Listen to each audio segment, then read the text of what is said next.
আমার স্পষ্ট হুঁশিয়ারি যে অতি বার বেরো না। যে শালা বেটা, শালা তুই এখানে কি করতে আসছিস বলে তোকে অতদিন টার্গেটে ছিলি, মারার সুযোগ পাইনি, আজকে পেরেছি তোকে মেরে দেবো, তো পরিবারকে 4 তারিখের পর কাউকে রাখবো না। ওইখানে 20 জন ঘুষি ফেলে লাথি লাথি মারার পর আমাকে ওই রানী চোখে যে স্টল আছে স্টলের ভিতরে টেনে নিয়ে যায়, সেখানে মারার পর বলে এবার মরে যাবে রে, মরে যাবে রে, এবার পালিয়ে পালিয়ে। মমতা বন্দ্যোপাধ্যায় কিছু বলার নেই আপাতত, উনি সব বলা খাবার বাইরে চলে গেছেন। উনি তো এইসব করাচ্ছেন। কালকে রাত্রে তো যা করিয়েছেন নন্দীগ্রামে, তার তো কোনো তুলনা নেই। সেই 72 সালে হয়তো একটা তুলনা পাওয়া যেতে পারে। ওরা তো আমাকে চোর ফোর কি সব বলছিল, যা মুখে আসে বলছিল, গো ব্যাক বলছিল। আমি দেখছিলাম ওরা আর কতটা বাড়ে, কারণ ওদের সে সাহস নেই যে আমার গায়ে হাত দেবে। আর যদি দেওয়ার চেষ্টাও করতো তাহলে ওদের হাড়গোড় ভাঙতো। গতকাল যে সন্ত্রাসটা তিনি করেছেন, এটা ভয়াবহ। তখন রাত্রির 12টা। যারা গোব্যাক চেঁচাচ্ছিল তাদেরকে যদি বলে গোব্যাক বানান লেখো, তাহলে বোধহয় তারা বানানটাও লিখতে পারবে না। আমি তো দেখছিলাম মুখগুলো দাঁড়িয়ে দাঁড়িয়ে যে কারা চেঁচাচ্ছে। তো এই জন্যই গোব্যাক বলেছে বলে আমার মনে হয়, যে একটা বোধহয় প্ল্যান ছিল, এখনো হয়তো আছে। যিনি আছে উনি যে কি আইসি স্যার আমরা জানি না। 100 বার কল করছি, কলের কোনো পাঠাচ্ছে, মানুষ মরলে পাঠাবে? এই সরকারটা মানুষ মারা সরকার। এবং মেয়ে আমাদের পোলিং এজেন্ট, এই আমাদের কর্মী, সক্রিয় কর্মী, তাকে আজকে সকালে একজন গুন্ডা, সে কিছু লোকজন নিয়ে একে টেনে বাইরে বার করে এনে বাড়ি থেকে রানীচক এলাকায় প্রচণ্ড মারধর করে। ফলে এখন প্রচণ্ড যন্ত্রণায় ভুগছে। ইন্টারনাল হেমারেজ কোথাও হচ্ছে কিনা সেটা দেখার প্রয়োজন আছে, সেটা করা হবে। আর পুলিশ এফআইআর করবে, এরা যাবেন পুলিশ এফআইআর করতে। আর ওকে হুমকি দিয়েছে যে 4 তারিখের পর ওর পুরো ফ্যামিলিকেই খুন করে দেয়া হবে। তো যে বা যারা এটা করেছে এবং বলেছে, তাদের উদ্দেশ্যে আমার স্পষ্ট হুঁশিয়ারি যে অতি বার বেরো না।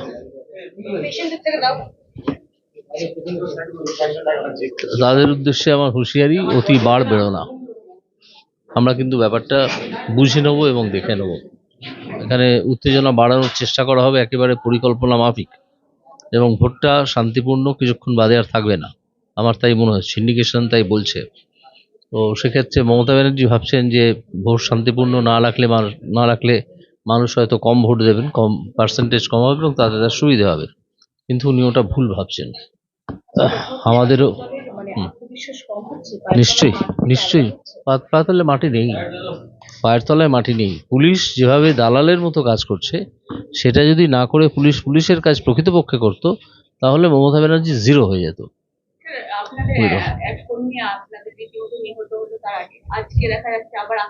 একজন যিনি হসপিটালে আছেন তিনিও মারা যাবেন, এটা শোনা গেছে। ওই যে আর কি আড়ি যেন তার, যে হ্যাঁ, সে মারা যাবে বলেই শোনা যাচ্ছে, বাঁচানো যাবে না তাকে।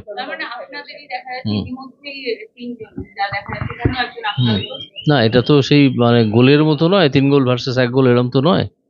একটা লোকও কেন মারা যাবে? এটা মেরে ফেলে একটা মানুষকে হঠাৎ তার জীবন থামিয়ে দিয়ে একটা সন্ত্রাস তৈরি করা হয়। এই সন্ত্রাসটা একেবারে পরিকল্পনা মাফিক তৃণমূল এবং অভিষেক ব্যানার্জি এবং মমতা ব্যানার্জি এরা করছেন। বিশেষ করে এই তমলুকে করছেন, কারণ তমলুকের অন্তর্গত নন্দীগ্রামে তারা দেখতে চান এবং দেখাতে চান যে আমরাই আসলে ওখানে জিতি, শুভেন্দু ওখানে জেতেনি। এইটা করতে গিয়ে কাল সারা রাত্রি তাণ্ডব চালিয়েছে পুলিশ সেখানে, সে কথা আমি এর আগে মিডিয়াতে বলেছি। তো তারপরে ঘন্টাখানেক বাদে যখন আমরা বিভিন্ন জায়গায় ফোন টোন করে জানাই যে এই অবস্থা চলছে, 3-4 হাজার পুলিশ ঢুকে সন্ত্রস্ত করছে, তার ঘন্টাখানেক বাদে ব্যাপারটা কিছুটা নিয়ন্ত্রণে আসে। তো পুলিশ যদি এই গুন্ডামি ক্রমাগত করে যেতে থাকে, আর মানুষ যদি এবার তার প্রতিরোধ শুরু করে, সক্রিয় প্রতিরোধ, তাহলে কিন্তু ভীষণ গন্ডগোল হবে। ভাই শেখ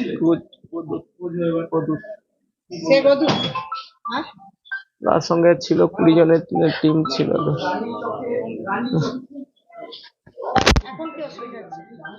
এইখানে ঘুষি মেরে এগো ছাতি ফাতে এগো পুরো শরীরে 20 জনের ঘুষি পেরে লাথি লাথি মেরেছে। আমাকে টার্গেট করে আমার যে আমি একজন ওয়ার্ড সভাপতি, আমার যে পুলিং এজেন্ট ছিল, যে উনি আমাকে পয়সা দিছে, বলছে টিফিন আর জল কিনে নিয়ে এসো। আমি আনতে গেছিলাম, ওরা আমাকে ওইখানে ফাঁকায় ধরে বলছে শালা তুই এখানে কি করতে আসছিস, বলে তোকে অতদিন টার্গেটে ছিলি, মারার সুযোগ পাইনি, আজকে পেরেছি, তোকে মেরে দেবো, তো পরিবারকে 4 তারিখের পর কাউকে রাখবো না। ওইখানে 20 জন ঘুষি ফেলে লাথি লাথি মারার পর আমাকে ওই রানী চোখে যে স্টল আছে, স্টলের ভিতরে টেনে নিয়ে যায়। সেখানে মারার পর বলে এবার মরে যাবে রে, মরে যাবে, এবার পালিয়ে। আমরা ভারতীয় জনতা পার্টির পক্ষ থেকে আমরা এজেন্ট নিয়ে গেছিলাম। আমাদের ছিল 10-12 জন। ওরা আমাদেরকে মাঝপথে আটক করে আমাদের মধুরা বলে একজন ছিল আমাদের সঙ্গে, তার মেরে পা ভেঙে দিয়েছে, আমাকে মেরেছে, আমার মোবাইল নিয়ে নিয়েছে, টাকা নিয়ে নিয়েছে। ওই হচ্ছে আমিরুল বলে ছেলেটা, আমিরুল এবং হচ্ছে নবী, আশরফ, আরও অনেকে ছিল, রফিকুল, রহিবুল, তৃণমূলের দুষ্কৃতি আর কি। তারা মোটামুটি মারধর করে, এমনকি মহিলাদেরকেও ছাড়েনি, আরও 5 জনকে পুরো একবারে আহত করেছে, এবং দুজন তো হসপিটালে ভর্তি আছে, আর একজন মহিলা আছে ওখানে। এখন অবধি 5 টোটাল 6 জন আহত হয়েছে, 5-6 জন। এখন অবধি তো কাউকে ভোট দিতেই দিচ্ছে না ওখানে, টোটালি ভোট দিতে যেন সবাইকে মারধর করতেছে। তারপর প্রশাসনকে বললে আমাদের যে আইসি সাহেব যিনি আছে, উনি যে কি আইসি সাহেব আমরা জানি না, 100 বার কল করছি, কলের কোনো পাঠাচ্ছি, মানুষ মরলে পাঠাবে? এই সরকারটা তো মানুষ মারা সরকার, মানুষের মানে ভোটার প্রয়োগ অধিকার করতে পারবে না, তো মানুষ মারা সরকার। মানুষ মরার পরে প্রশাসন যাবে, প্রশাসন ফোন রিসিভ করবে না। এটা কুকুরের থেকে এরা খারাপ হয়ে গেছে, মানুষের জীবন নিয়ে এরা খেলা করছে। কি নাম আপনার? আমার নাম শেখ মোহাম্মদ। বিজেপি কোনো পদে আছেন? আমি বিজেপির ব্লক কমিটির মধ্যে আছি। আমার যাকে পোলিং অফিসারের যে বুঝবে ভোট দিচ্ছে, তারপরে ওকে মারছে বলে আমি ঘর থাকতে এমনি মনে ভোট দিতে যাবো, গা ধুয়ে বেরিয়ে যাচ্ছি, না মারছে আমার সে দেওয়ালের পার কাছে বিশাল করে মাথা টাথায় জল টল দেয়নি। না নবী বলে যে ছেলেটা, সে মানে পাশে একজন ছেলে বসেছিল আমার বিজেপি, তার মাথায় মারতে যাবে না, আমার তারাটা আমার হাতেই করে মেরে দিয়েছে। তারপরে ওই যে নন্দীগ্রাম হসপিটালে গেছিলাম, ওখানে দেখা সব হয়ে গেছে, তো হাড়ের ডাক্তারকে দেখাইতে বলছে, এক্সিরারও সব কিছু হয়ে গেছে। কি নাম আপনার? আমার নাম বাসন্তী দৌলত। ভোট দিতে পারেন? না এখন ভোট যাওয়া, এটা তো হয়েছে 6:30টার দিকে। নমস্কার দর্শক, আমি রোজিনা রয়েছি আপনাদের সঙ্গে। আপনাদেরকে জানিয়ে রাখতে চাইবো, একদিকে দেখা গেল অভিজিৎ গাঙ্গুলিকে ঘিরে রীতিমতো চূড়ান্ত বিক্ষোভ। অভিজিৎ গাঙ্গুলির ঠায়ে দাঁড়িয়ে রইলেন। আমরা অনেকেই ভেবেছিলাম যে লাল বাড়ি থেকে এসেছেন অভিজিৎ গাঙ্গুলি, ঠিক সামলাতে পারবে না এই ক্ষোভ, এই বিক্ষোভ। রীতিমতো অভিজিৎ গাঙ্গুলি হয়তো গাড়ি উঠে পালিয়ে যাবেন। আমিও বারবার যাচ্ছিলাম, আমরা আপনাদেরকে সাউন্ডটা দেখাতে পারিনি আমাদের টেকনিক্যাল অসুবিধার কারণে। রীতিমতো অভিজিৎ গাঙ্গুলি আমার সঙ্গেই আছেন, সেই চিত্র আমি দেখাবো, ছবি যে ভিজুয়াল এসেছে সেটা দেখাবো, আর অভিজিৎ গাঙ্গুলির সঙ্গে কথা বলবো। স্যার কিন্তু পালিয়ে গেলেন না, সেখানেই দাঁড়িয়ে রইলেন বিক্ষোভের মুখে, চূড়ান্ত বিক্ষোভ, যেখানে আমরাও আশঙ্কা করছিলাম যে এই বুঝি আঘাত হানতে পারে তারা, যেভাবে এগিয়ে আসছিল, যে মবটা এগিয়ে আসছিল। স্যার আপনি দাঁড়িয়ে রইলেন একদম, আমরা আমাদের দর্শকদেরকে সাউন্ডটা হয়তো দেখাতে টেকনিক্যাল কারণ হয়েছে, ফল্ট। আমি দাঁড়িয়ে রইলাম এটা দেখার জন্যে যে ওরা তো আমাকে চোর ফোর কি সব বলছিল, যা মুখে আসে বলছিল, গো ব্যাক বলছিল। আমি দেখছিলাম ওরা আর কতটা বাড়ে, কারণ ওদের সে সাহস নেই যে আমার গায়ে হাত দেবে, আর যদি দেওয়ার চেষ্টাও করতো তাহলে ওদের হাড়গোড় ভাঙতো। আর আমার সঙ্গে যে স্পেশাল প্রোটেকশন গ্রুপ আছে, যে ক্যাটেগরির সুরক্ষা আমি পাই, তাদের পক্ষে ওদেরকে ওখান থেকে ডিসপার্স করা 1-1.5 মিনিটের ব্যাপার ছিল। আমি যদি অর্ডার দিতাম যে ডিসপার্স করো, তাহলে 1-1.5 মিনিটে। কিন্তু আমি দেখতে চেয়েছিলাম যে ওরা কতটা বাড়ে। সামনে গিয়েছিল তখন আমিও 2 পা এগিয়ে গিয়েছিলাম, তারপর ডিস্টেন্সটা কমে গেল, তখন ঢালধারী যারা ছিল 2-3 জন, তারা ওদেরকে হুমকি দিল, এই ওখান থেকে সরো। আর ইন দ্য মিন টাইম আমি কিউআরটিকে খবর দিয়েছিলাম থ্রু আমাদের পুলিশ অবজারভার, তিনি ব্যবস্থা করেছিলেন, এবং তার মধ্যেই কিউআরটি এসে পড়ে কোনো কথা না বলে তাদের উপর লাঠিফাঠি চালিয়ে তাকে ছত্রভঙ্গ করে দিল। 30 সেকেন্ড লাগলো না। কোথায় মারপিট হচ্ছে? স্যার একই সাথে দেখা স্যার একই সাথে কোথাও মারপিট নন্দীগ্রামে দেখা গেল, মেরে একজনের ঠ্যাং ভেঙে দিয়েছে, তারা ভোট দিতে যাচ্ছিল রীতিমতো। সন্ত্রাসের একটা ফল্গু ধারার মতো একটা স্রোত চলছে। অন্তঃসলীলা অন্তঃসলীলা একটা স্রোত চলছে। আমরা সকলেই যারা রাস্তায় ঘুরছি আপনারাও টের পাচ্ছেন, কিন্তু সেখানে বুক চিতিয়ে দাঁড়ানোটাই দরকার। দাঁড়ালে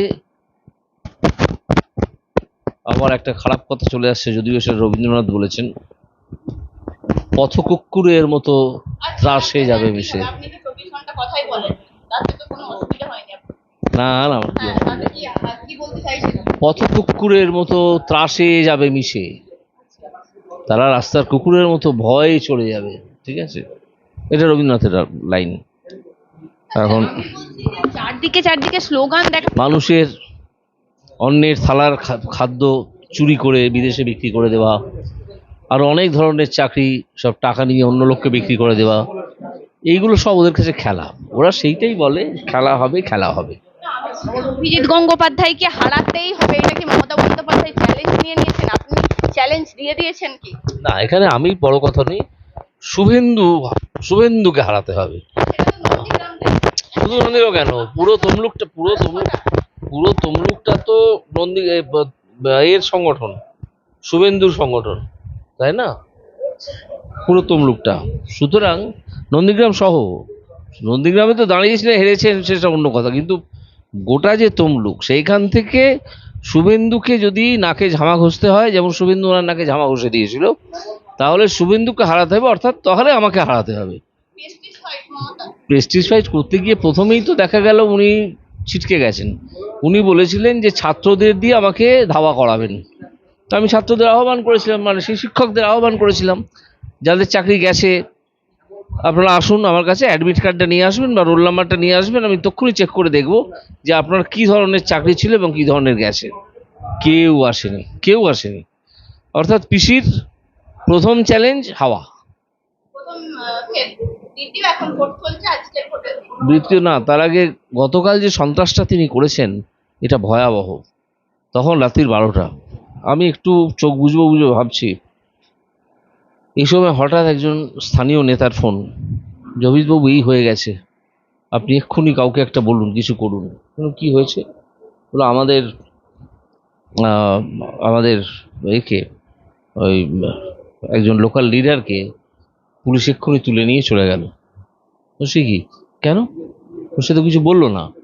আর এখানে 3-4 হাজার পুলিশ ঢুকেছে, প্রচুর গাড়ি ঢুকেছে, তারা চতুর্দিকে তাণ্ডব চালাচ্ছে। আর তাদের সঙ্গে আছে পরশুদিন যে খুন করেছিল, পরশুদিনের আগের দিন, তাদের মধ্যেকার একজন বা দুজন আছে যারা চিনিয়ে দিচ্ছে যে কোন কোন বাড়িতে কোন কোন লোক থাকে, তারা বিজেপি, কোন বাড়ি বিজেপি বাড়ি, সেইগুলো চিনিয়ে দিচ্ছে। পুলিশ সেখানে গিয়ে সন্ত্রাস সৃষ্টি করছে, তারা পেছনের দরজা দিয়ে পালিয়ে জঙ্গলে টঙ্গলে লুকিয়ে পড়েছে, আর রাতে আর সেদিন বাড়ি ফিরবে না। কালকে ভোটে কি হবে আমরা জানি না। সন্ত্রাসমুক্ত ভোট কেন হয় না এই বাংলায়? আমরা তো সারা রাজ্যের এই ছবি দেখতে পাইনি, এর আগে বিভিন্ন জায়গায় ভোট হয়ে গেল, কেন বাংলাতেই সন্ত্রাসের ছবি বারবার দেখতে হয়? তার কারণ হচ্ছে বাংলা পশ্চিমবঙ্গ একটা ভীষণ পলিটিক্যালি কনসাস জায়গা।